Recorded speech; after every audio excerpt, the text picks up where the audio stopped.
Welcome to our second Advent reflection, surprisingly on the second Sunday of Advent.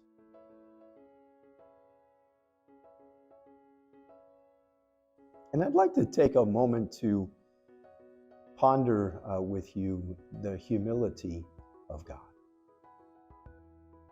To start with, we know that Jesus was born in a stable.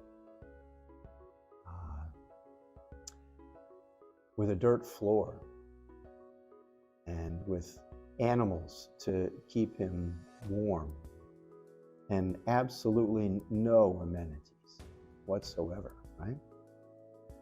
And then, of course, there's the reality that Jesus had a carpenter for a father,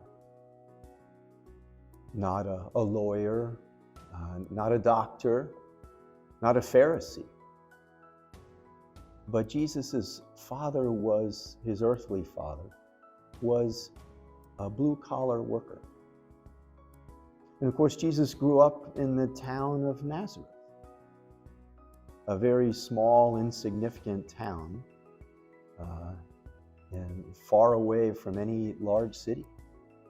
And so he didn't grow up in Rome, he didn't grow up in Constantinople, he didn't grow up in Washington, D.C., but a town that one of the apostles would say, what good ever came out of Nazareth, right?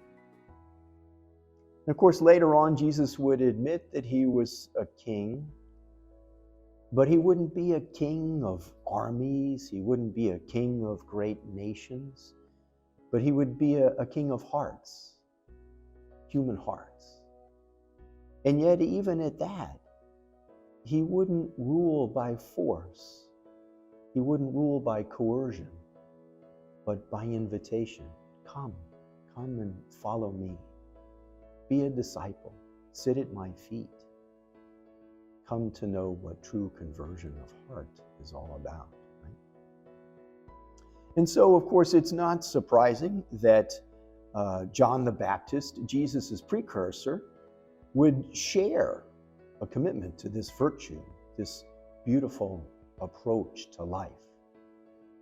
And so John, being rather a successful preacher and baptizer of thousands of people began to wonder if he was the Messiah. He said so beautifully, one mightier than I is coming after me. I am not worthy to stoop and loosen the sandals of the one that you're really looking for. So, my brothers and sisters, on this second Sunday of Advent, we ponder the humility of Christ. Does the humility of Christ touch your soul?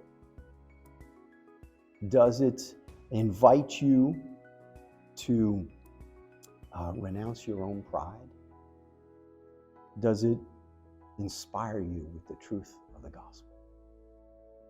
This Advent, let's dive more deeply into the humility of Christ. God bless you.